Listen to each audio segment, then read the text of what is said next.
బ్రహ్మ ప్రజాపతి అయి 4 మొగాలవాడు రాజసగుణ ప్రభావుడు అయి సృష్టిని ధ్యానిస్తూ ఉండగా తమోమయము, తమోమోహము, మహామోహము, తమిశ్రము, అంధమిశ్రమము అని 5 జగాలకు ముఖ్యభూతములుగా ఆవిర్భవించాయి. కానీ అవి సక్రమమైన సృష్టికి సాధనాలే కాలేదు. అంతటా ఆత్మజ్ఞాన అజ్ఞానాలలో తామసమైన తిర్యజ్ఞానం, తిర్యక్రోశమై పశుమృగాదులు పుట్టాయి. తరువాత సాత్విక గుణ ధ్యానశక్తితో అమర సృష్టి కలిగింది. తదుపరి రాజస, తామస గుణ సంకలితమైన ధ్యాన సృష్టిగా మానవ సృష్టి జరిగింది. శాంతాకారం భుజగశయనం పద్మనాభం సురేశం విశ్వాకారం గగన సదృశం మేఘవర్ణం శుభాంగం లక్ష్మీకాంతం కమలనయనం యోగి హృద్యానగమ్యం వందే విష్ణుం భవభయహరం సర్వలోకైకనాథం. ఆ పైన కమలభవుని సకల అవయవాల నుంచి దేవ, అసుర, మనుజ, పితృముఖ, సచారచర భూత సృష్టి అయింది. తర్వాత ఆయా జాతుల వారి కర్మల కారణములుగా పుట్టి హింసాలు, కాఠిన్య మార్ధవములు, నిందానిందలు, ధర్మాధర్మాలు, సత్యాసత్యాలు, జ్ఞానాజ్ఞానాలు కలిగి ఇంద్రియ వ్యాపారులకు తగిన నానా విధములైన రూపాలు, జాతి స్వభావ చేష్టగుణాలు కలిగేట్టు సృష్టించాడు అని చెప్పగా విని మైత్రేయుడు ఇలా అన్నాడు: అనగమ్యం వందే విష్ణుం భవభయహరం సర్వలోకైకనాథం. సరే, మానవులు ఏ జాతులుగా బ్రహ్మ అవయవాల నుంచి ఉద్భవించారో వినాలని ఉంది. అనగా పరాశరుడు ఇట్లు చెప్పాడు: బ్రహ్మ సాత్విక గుణరూపంగా ముఖము నుంచి బ్రాహ్మణుడు, రాజస గుణ రూపాన భుజముల నుంచి క్షత్రియులు, రాజస తామస గుణ రూపాన ఊర్వుల నుంచి వైశ్యులు, తామస గుణ రూపాన పాదాల నుండి శూద్రులు పుట్టారు. వీరిలో బ్రాహ్మణులకు వేదాధ్యయనం, క్షత్రియులకు భూపాలన, వైశ్యులకు కృషి, శూద్రులకు బ్రాహ్మణ భక్తి విహిత కర్మలుగా నిర్ణయించాడు. ఈ 4 కులాల వారు బ్రహ్మ అవయవాల నుంచి పుట్టినవారే కనుక యజ్ఞాలు చేయడానికి అర్హులే. యజ్ఞాల వల్ల దేవతలకు సంతృప్తి, సంతుష్టి కలుగుతాయి. ఆ దేవతల ఆనందం ప్రజావృద్ధికి మూలం. కాబట్టి యజ్ఞాలు కళ్యాణ కారణాలుగా గ్రహించాలి. పాపకర్మల ఆలోచన లేక, దుర్జనుల పనులు విమర్శించక, ధర్మ మార్గం తప్పక, నింద వచ్చే పనులు చెయ్యక, ఇతరుల పొగడతలకు పొంగగా ప్రవర్తించే నరులు సురులతో సమానుడు. తాము చేసిన దానముల ఫలంగా మోక్షమును మానవులు పొందుతారు. శ్రద్ధగా ఆచారమును పాటిస్తూ ఎవరిని బాధించక, తాము ఎలాంటి బాధలు పొందక నిర్మల మనస్కులై విష్ణుభక్తి పరాయణులుగా జీవించేవారు బ్రహ్మ ప్రత్యేకించి సృష్టించిన వారిని గ్రహించాలి. తామస గుణముతో లోభమోహాలకు లొంగి, పుణ్యక్రియల ఆలోచన లేక రోగాలకు చిక్కి, పాప పుణ్యాలతో నలుగుతూ పామరులుగా ఉండేవారుగా బ్రహ్మ కొందరిని సృష్టిస్తాడు. కొందరు పుణ్యాత్ములు, కొందరు పాపకర్ములు, కొందరు పాలకులు, కొందరు సేవకులు, కొందరు మాననీయులు, కొందరు సంపన్నులు, కొందరు దరిద్రులు బ్రహ్మ సృష్టిలో ఉంటారు. పరస్పరం ధనకాంక్షతో పోరాడేవారికి తగిన చిత్రంగ బలాలు, పురాలు, వాహనాలు బ్రహ్మ సృష్టి విశేషముగా తెలుసుకో. మానవుల జీవనానికి ధాన్యము, పప్పు దినుసులు, గోమహిషాలు, నివాసాలు, ఫలవృక్షాలు, తెలలు, పెసలు మొదలైన పదార్థాలు బ్రహ్మ సృష్టించినవే. ఇలా సృష్టించిన పెంపు లేక సృష్టి ఉండడం చూసి బ్రహ్మ తనతో సమానుడైన ప్రజాపతుల్ని సృష్టించి లోకమును ప్రజా సమృద్ధితో చెయ్యాలని సంకల్పించి నవ బ్రహ్మలను మానసిక సృష్టిగా రూపొందించాడు.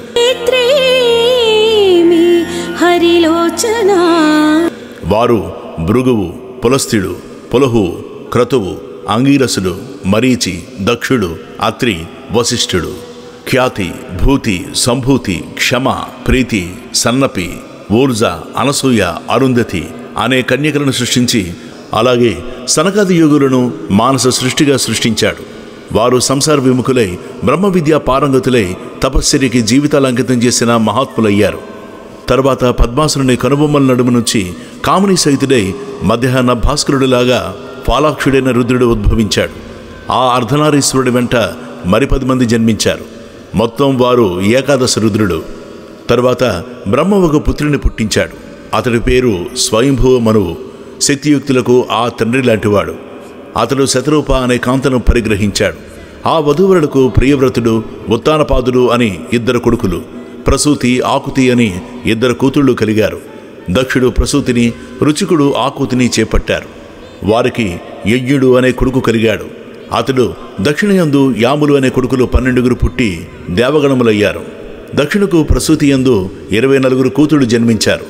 వారిలో శ్రద్ధ, లక్ష్మి, ధృతి, తుష్టి, పుష్టి, మేధ, క్రియ, బుద్ధి, లజ్జ, వపువు, శాంతి, సిద్ధి, కీర్తి అనే 13 మందిని ధర్మువు పరిగ్రహించాడు. ఖ్యాతి, సతి, సంభూతి, స్మృతి, ప్రీతి, క్షమ, సన్నపి, అనసూయ, ఊర్జ, స్వాహ, స్పద అనే 11 మందిని వరుసగా భృగువు, భవుడు, మరీచి, అంగిరసుడు, పులస్తుడు, పులహుడు, క్రతువు, అత్రి, వశిష్ఠుడు, అగ్ని, పితృదేవుడు వరించారు. తదుపరి కల్పారంభ సమయమందు బ్రహ్మ అంకం నుంచి ఒకరిని పుట్టించాడు. అతని పేరు నీలలోహితుడు. పుట్టిన వెంటనే ఆ శిశువు నాకు పేరేమి అని రోధించగా రోదన వల్ల రుద్రుడు అని పేరు పెట్టాడు. ఆ బాలుడు అలాగే 7 మార్లు ఏడవగా వారి నుంచి భవుడు, శరవుడు, మహేశ్వరుడు, పశుపతి, భీముడు, ఉగ్రుడు, మహాదేవుడు అని పేర్లు పెట్టి రుద్రాదిగా 8 పేర్ల వారిని చేసి 8 మందిగా విభాగించాడు. వారు సూర్యుడు, జలం, పృథ్వీ, వాయువు, అగ్ని, ఆకాశం, దీక్షితుడు, చంద్రుడు అనే శరీరాలుగా ఉండేట్టు చేసి ఆ సూర్యాదులకు వరుసగా సువర్చల, ఉష, సుకేసి, శివ, స్వాహ, దిక్కు, దీక్ష, రోహిణి అనేవారికి భార్యలుగా చేశాడు. అష్టమూర్తి అయిన రుద్రునకు మేనక హిమవంతులకు జన్మించిన ఆదిశక్తి, పరమేశ్వరి, గౌరీ సతిగా ప్రసిద్ధి పొంది భార్య అయింది. భృగువునకు ఖ్యాతియందు ధాత, విధాత అనే కొడుకులు, లక్ష్మి అనే కూతురు జన్మించారు. ఆ లక్ష్మిని శ్రీహరికిచ్చి పెళ్లి చేశాడు. అనగా అది విని ఆత్రేయుడు ఇలా అడిగాడు, లక్ష్మికి పాలకడలి కూతురని లోకల్లో పేరు, మీరు భృగుపుత్రిక అని చెప్తున్నారు, ఏమిటి ఈ వింత అని అడిగాడు.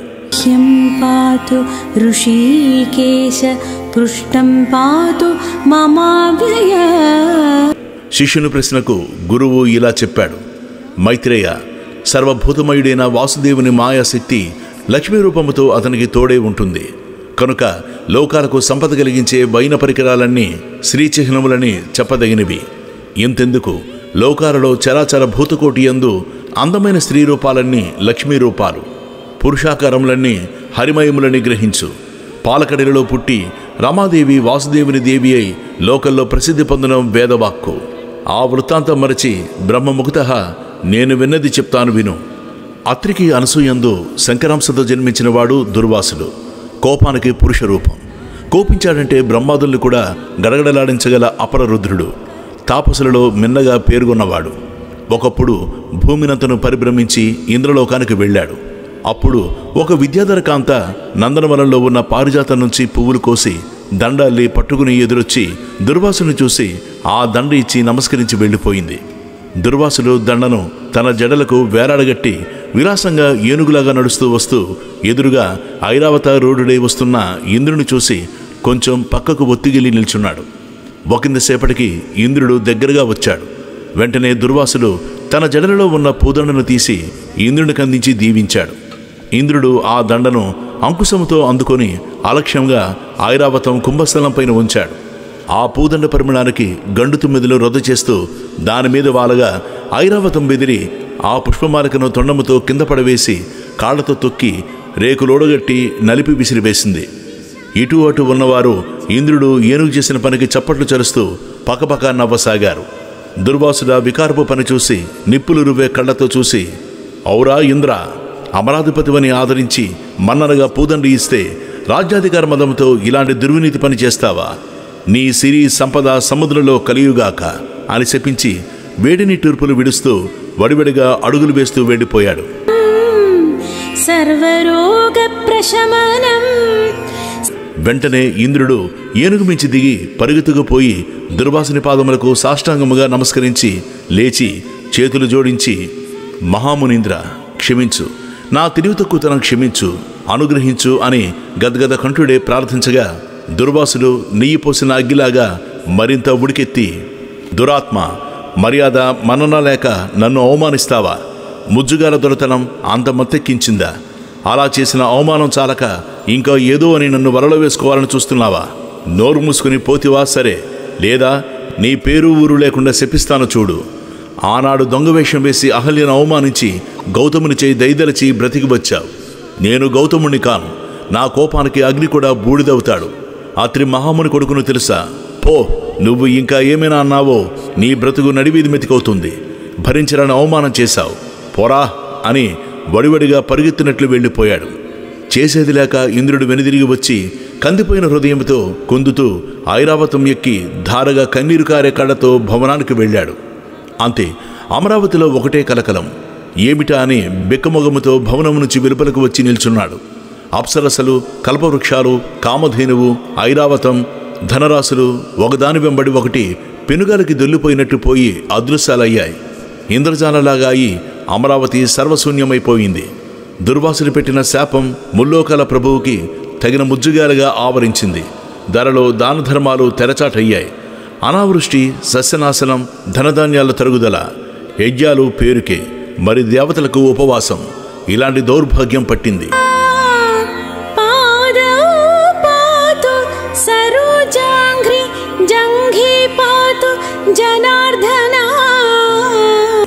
ఇదే సమయమని విప్రజిత్తు మొదలైన దానవులు అమరావతి మీదకు దండెత్తారు. అక్కడ చాటుమాటుగా ఉన్న సంపద కొల్లగొట్టి ఇంద్రుణ్ణి ఎదిరించారు. సర్వ సన్యాసం చుట్టుకున్న ఇంద్రుడు వారిని ఎదిరించలేక పారిపోయి బ్రహ్మను దర్శించి దుర్వాసుని శాపం వల్ల ముల్లోకాలకు తనకు పట్టిన దౌర్భాగ్య దశ రోధిస్తూ చెప్పాడు. ఇంద్ర, దుర్వాసుడు సామాన్యుడు కాడు. సిరి సంపదలు నీకు పోయినా నువ్వు ప్రాణాలతో ఉన్నావు. అంతకు సంతోషించు. ఆ దుర్వాసుడి పేరు చెబితే నా గుండె కూడా గడగళ్లాడుతుంది. ఒక్క మాట విను. ఎలాంటి ఆపదల్ని బాపి సిరి సంపదలు నింపుగా కలిగించి కాపాడే సర్వశక్తి సంపన్నుడు లక్ష్మీ రమణుడు. పద, ఆ స్వామిని ప్రార్థింతుము అని అగ్ని మొదలు దిక్పాలకులను, బృహస్పతి మున్నగా గల మునుల్ని వెంటనుంచుకుని బ్రహ్మ పాలసముద్రం వద్దకు వెళ్ళాడు. అందరూ శ్వేతద్వీపం చేరారు.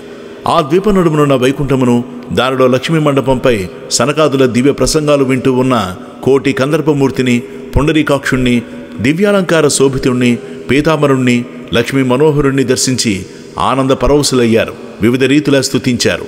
కపోలే పాతు వైకుంఠో జిహ్వాం పాతు దయానిధి. ఆ సమయంలో లక్ష్మీపతి ఇంద్రుని చూసి, దేవేంద్ర, ఏమి వార్త? చిన్నబోయిన మొమ్ముతో చెన్నుదెరిగి కనిపిస్తున్నావు. బ్రాహ్మణ క్షోభ నీకు తగిలినట్లు తోచుతోంది అనగా బ్రహ్మ దూర్వాసులు శపించడం, ఇంద్రరాజ్య సంపదలు సర్వశూన్యమవడం చెప్పాడు. ఈ దౌర్భాగ్యం ఎలా తప్పుతుందో సెలవీయవలసిందని అడిగాడు. అంతా విని శ్రీహరి కనికరపు చూపుతో ఇంద్రుని చూసి, వాసవ, విచారించకు, నేను చెప్పేది విను.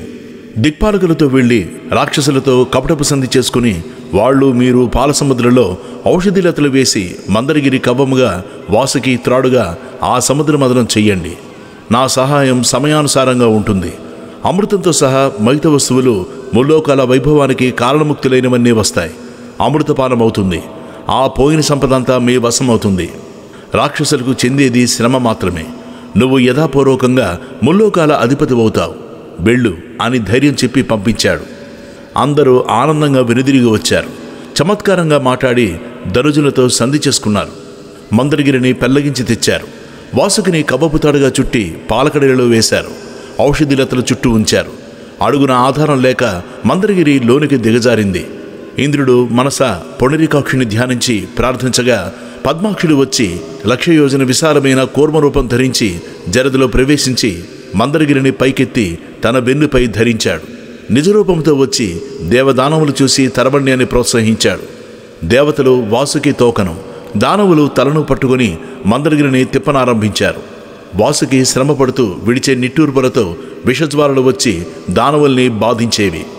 వారు ఆ బాధకి చిక్కి అలాగే త్రిప్పుతూ ఉంటే దేవతలు ఎలాంటి శ్రమ ఎరుగక తిప్పుతూ ఉన్నారు.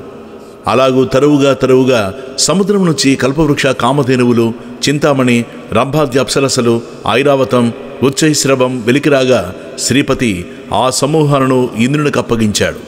నవనిధులు పుట్టగా కుబేరుడికి ఇవ్వగా చంద్రకళ రాగా శివునికి శిరోభూషణంగా ఇచ్చాడు. ఒక కల్లుకుండ రాగా దానిని దానవులు కైవసం చేసుకున్నారు. భరించలేని విషం రాగా సర్పాలు తీసుకున్నాయి. తరువాత అమృత కలశం పట్టుకుని దివ్యాంబరాభరణ ధరుడు ధన్వంతరి వెలుగు వచ్చి విష్ణువు కనుసైగచే తీరమందున్న ఒక వృక్షం కింద నిల్చున్నాడు. తరువాత పద్మపాణి, లోకజనని, విద్వాంసుల ఉపాస్య దేవత, త్రిలోక సుందరి, దయారాశి, లక్ష్మీదేవి పాలకడలి తరంగాల మీద అల్లనల్లని తీరానికి వచ్చింది. మునుడు శ్రీదేవిని శ్రీసూక్తంతో స్తుతించారు. విశ్వావసు మొదలైన గంధర్వులు శుభగీతాలు పాడారు. నమస్తేస్తు మహామాయే శ్రీపీఠే సురపూజితే శంఖ చక్ర గదాహస్తే మహాలక్ష్మీ నమోస్తుతే. ఘృతాచి మొదలైన అచ్చరులు ముచ్చటగా నాట్యమాడారు. ఐరావతాది దిగ్గజాలు సువర్ణ కలశాలలో గంగాజలం తెచ్చి అభిషేకించాయి. సముద్రపతి ఎన్నడూ వాడని పద్మమాలికిచ్చాడు. విశ్వకర్మ దివ్య రత్నాలంకారాలు సమర్పించాడు. బ్రహ్మరుద్రాది దేవతలు దివ్య మాల్యాంబరాలతో చందనముతో అలంకరించారు. అలాగే మహావిభవాభిరామయ అయిన ఆ దేవిని దేవదేవుడు పరిగ్రహించి వక్షస్థల నివాసినిగా చేసుకున్నాడు. వెంటనే ముల్లోకాలు సకల సంపద్వృద్ధిని పొంది కలకల్లాడాయి. శ్రీహరి తనకు శత్రువులైన దానవులకు తృణమైన చేరనేక జలతిలో సంభవించిందంతా తన అనుచరులైన దేవతలకు సంక్రమింపజేశాడు. అంతలో విప్రజిత్తు మొదలైన దానవులు గుమిగూడి ఊరికి అమృత కలశం తీసుకుని పోయారు. దేవతలు బెక్కుముఖంతో చూస్తూ నిల్చున్నారు. శ్రీపతి వెంటనే మోహిని రూపంతో దానవుల వద్దకు వెళ్ళి వారిని మోహవిభ్రాంతుల్ని చేశారు. చిరునవ్వులు, చికిలి చూపులు, అంచనడలు, చేసౌజ్యులు మొదలైన విలాసాలు ప్రదర్శించే ఆ మోహిని చూసి అందరూ ముగ్ధులయ్యారు. దానవుల మాట చెప్పనక్కర్లేదు. తమ వద్ద అమృత కలశం ఉందన్న విషయమే మరిచిపోయి పరవశమైపోయారు. ఆ అవస్థలో మోహిని వారి వద్దనున్న అమృత కలశం తీసుకుని దేవతలకు పంచిపెట్టింది. అమృతపానముతో ఇంద్రుడు రెట్టించిన బల పరాక్రమాలు కలవాడయ్యాడు. వజ్ర ప్రయోగంతో దానవులను హడలగొట్టగా చేసేది లేక అందరూ పాతాళానికి పారిపోయారు. మందర పర్వతమును మునుపటి చోటు ఉంచి వాసుకుని ప్రశంసించి పంపించి దేవతలు తమ స్థానాలకు వెళ్లారు. ఇంద్రుడు లక్ష్మీకాంతునికి నమస్కరించి ఆ స్వామి కరుణచే ముల్లోకాల పాలనాధికారం పొందాడు. సూర్యుడు ప్రసన్న దీప్తమంతుడే ప్రకాశించాడు. గ్రహ తారకాగణాలు యథాపూర్వకంగా వెలసిల్లాయి. అగ్నిహోత్రాలు ప్రదక్షిణార్చులతో వెలిగాయి. భూతకోటి హృదయం ధర్మజ్ఞానముతో వెలసిల్లింది. భూమండలం అనావృష్టి దోషం, రాచదురుస్థానం పోయి సస్య సమృద్ధితో ప్రజాభివృద్ధితో రాణించింది. సకల లోకాలు సంపత్కరములయ్యాయి. ఈ విధంగా లక్ష్మీ విలాసం వల్ల లోకాలన్నీ నిండు కుండలయ్యాయి. ఇంద్రుడు శ్రీకాంతుని అనుమతితో అమర సమేతుడై అమరావతికి వెళ్ళి సమధిక సంపత్కళతో ధర్మ మార్గాన ప్రవర్తిస్తూ ఉన్నాడు. నిత్యము తనను ఉపాసిస్తున్న ఇంద్రునకు మహాలక్ష్మి ప్రత్యక్షం కాగా సాష్టాంగ నమస్కారం చేసి లేచి చేతులు మొగిచి ఇంద్రుడు స్తుతించాడు. నమస్తే గరుడారూఢే కోలాసుర భయంకరి సర్వ పాపహరే దేవి మహాలక్ష్మీ నమోస్తుతే. అంబా, బ్రహ్మ, మునులు మనసారా నిన్ను ధ్యానిస్తున్నా దర్శన భాగ్యం పొందలేరు. అలాంటి తల్లివి నీ పాదపద్మ దర్శనం పొంది ధన్యునైనాను. నీ దయకలవానికి ఎప్పుడు ఎలాంటి ఆపదలు ఉండవు. ఆ వ్యక్తి సభలలో అందరికీ మాననీయుడవుతాడు. చక్కని వాగ్వైభవంతో ఆ పురుషుడు విరాజిల్లుతాడు. అందరికీ ఆశ్రయుడవుతాడు. తల్లి, నీ కృపకి పాత్రుడైన వాడు ఎలాంటి తప్పులు చేసినా బాధలు పొందక సుఖి అవుతాడు. నీ దయలేనివాడు శిక్షాపాత్రుడవుతాడు అని స్తుతింపగా లక్ష్మీదేవి, ఇంద్ర, భక్తితో నన్ను ఆరాధిస్తున్న వాడవు కనుక సంతసించి దర్శనమిచ్చాను, కోరుకో వరమిస్తాను అని అనగా ఇంద్రుడు ఇలా అడిగాడు. మాత, నేను నేర్చిన విద్యలయందు, శరచాప ఖడ్గాది సాధనములయందు, చతురంగ బలములయందు, గో మహిషాదులయందు, అవిగల ప్రదేశములయందు, మణికనక వజ్రాలంకారాలయందు, పరిమళ ద్రవ్యములయందు, నా పుత్రమిత్ర కళత్ర బంధువులయందు, శక్తిగుణ ఇంద్రియములందు, రాష్ట్రాలలో, దుర్గాలలో, రాజధానులలో, క్రీడా విహార ప్రదేశాలలో నా శరీరమునందు దయతో నీవు ఉండవలసిందిగా నా కోరిక. నిన్ను ఇలాగ స్తుతించేవాని యందు కొడుకుని చూస్తున్నట్లు దయతో చూస్తూ రేయింబవళ్ళు కాపాడుతూ ఉండవలసిందని నా ప్రార్థన అన్నాడు. తదాస్తు అని అభయహస్తముతో ఇంద్రుని అనుగ్రహించి లక్ష్మీదేవి అదృశ్యురాలైంది. ఆనాటి నుంచి ఇంద్రుని నివాసం లక్ష్మీకడతో రాణిస్తూ ఉంది. వాసుదేవుడు కృతయుగమునందు పరశురాముడిగా అవతరించగా లక్ష్మీదేవి భూదేవి అయింది. త్రేతాయుగమున శ్రీరాముడిగా అవతరించగా సీతాదేవి అయింది. ద్వాపరయుగమునందు కృష్ణావతారుడు కాగా ఆ దేవి రుక్మిణీదేవి అయింది. కలియుగమున సూర్యరూపుడు కాగా ఆమె పద్మిని అయింది. ఈ విధంగా లక్ష్మీదేవి పద్మాక్షునకు తోడై ఉంటుంది. ఆ స్వామి దేవరూపంలో ఉంటే ఆ దేవి దేవతాకాంత రూపాన, మానవ రూపంలో ఉంటే మానవకాంతగా ఉండి శబ్దమును అనుసరించి అర్థంలాగా అనుసరిస్తూ ఉంటుంది అని లక్ష్మీ చరిత్ర చెప్పగా అది విని మైత్రేయుడు ఇలా అన్నాడు. పరిపాతు పశ్చాచక్రీచ దక్షిణే కృష్ణ ఉత్తరత పాతు శ్రీశో విష్ణుశ్చ సర్వతా. సరే ఆచార్య, ఇక భృగువు మొదలైన మునుల సృష్టి విశేషాలు వివరంగా చెప్పండి అని అనగా పరాశరుడు ఇట్లు చెప్పాడు. భృగువునకు ఖ్యాతియందు ధాత విధాత అనే కొడుకులు, వారికి మేరుపుత్రికలు అయతి నియతి అనే కన్యలు భార్యలు. ధాతకి ఆ యతియందు ప్రాణుడు, విధాతకు నీతియందు మృకండు జన్మించాడు. ఆ మృకండుని నందనుడే మార్కండేయుడు, దీర్ఘాయువు. ప్రాణునకు వేదశరుడు, వానికి ద్యుతిమంతుడు, అతనికి అజరుడు జన్మించారు. వారి వంశాలు మిక్కిలి విస్తరించాయి. మరీచికి సంభూతి యందు పౌర్ణమాసుడనే కొడుకు, అతనికి విరజుడు పర్వతుడు అని 2 కొడుకులు. అంగీరసునకు స్మృతి యందు అసుమతి, రాక, సినీవాలి, కుహు అను 4 జన్మించారు. అత్రికి అనసూయ యందు చంద్రుడు, దుర్వాసుడు, దత్తాత్రేయుడు అని 3 దివ్యశోభ మహిమాన్వితులు బ్రహ్మ శివకేశవాంశ సంజాతులు పుట్టారు. ప్రీతికి దత్తాగ్ని, అతడు స్వయంభువ మన్వంతరమునందు అగస్త్యుడయ్యాడు. పులోహనకు క్షమయందు కర్దముడు, సహిష్ణువు, ఊర్ధ్వరేతుడు కలిగారు. క్రతువునకు సన్నతియందు వాలుక్యాదులు 65 పుట్టారు. వశిష్ఠునకు ఊర్జయందు వెరజుడు, గోత్రుడు, ఊర్ధ్వబాహుడు, సవనుడు, అనగుడు, సుతపుడు, శుక్రుడు అని 7 కొడుకులు జన్మించారు. వారు ఉత్తమ మన్వంతరమందు సప్తఋషులయ్యారు. అగ్నికి స్వాహయందు కలిగిన వారు పావకుడు, పవమానుడు, శుచి, వారికి 45 పుట్టారు. ఆ విధంగా అగ్నులు 49 మందిగా విస్తరించారు. పితృదేవతలకు స్వధయందు పితృగణాలు, మేనక, వైతరిణి అనే కన్యకులు పుట్టారు. ఆ కన్యలు దివ్యజ్ఞానమూర్తులు, బ్రహ్మవాదినీయుడు, యోగిని దేవతలు అయ్యారు అని చెప్పగా విని మైత్రేయుడు, సరే ఇక ఆ స్వయంభూ మనువు వంశమునందు పుట్టిన రాజుల చరిత్ర చెప్పవలసిందని పరాశరుణ్ణి వేడుకున్నాడు. అప్పుడు పరాశరుడు ఇట్లు చెప్పనారంభించాడు. గోవింద శిరోగరుడ వాహన మాం శేషసాయి సర్వేభ్యో వ్యాధిభ్యో భక్తవత్సలా పిశాచాగ్ని జలేభ్యో మామాపద్భ్యో వతు వామనా సర్వేభ్యో దురితేభ్యశ్చ పాతు మాం పురుషోత్తమా. ఇదం శ్రీ విష్ణు కవచం సర్వమంగళదాయకం సర్వరోగ ప్రశమనం సర్వశత్రు వినాశనం. ఇదం శ్రీ విష్ణు కవచం సర్వమంగళదాయకం సర్వరోగ ప్రశమనం సర్వశత్రు వినాశనం.